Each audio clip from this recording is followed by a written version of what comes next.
Soybean आणि कापूस या पिकांच्या भरघोस उत्पादनासाठी शास्त्रीय बीज प्रक्रिया अत्यंत महत्त्वाची असून ती नेहमी FIR, बुरशीनाशक, कीटकनाशक आणि जैविक खते या अचूक क्रमानेच करावी.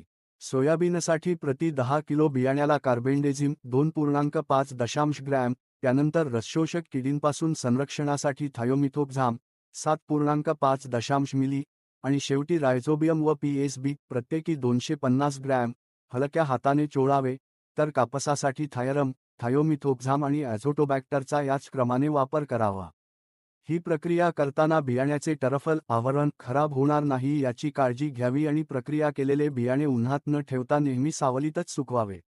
या शास्त्रीय पद्धतीचा अवलंब केल्यास बियाण्याची उगवणशक्ती लक्षणीयरित्या वाढते. सुरुवातीचे 30 ते 40 दिवस पिकाचे रोग व किडींपासून प्रभावी संरक्षण होते आणि परिणामी एकूण उत्पादनात 15 ते 20% हमखास वाढ होते.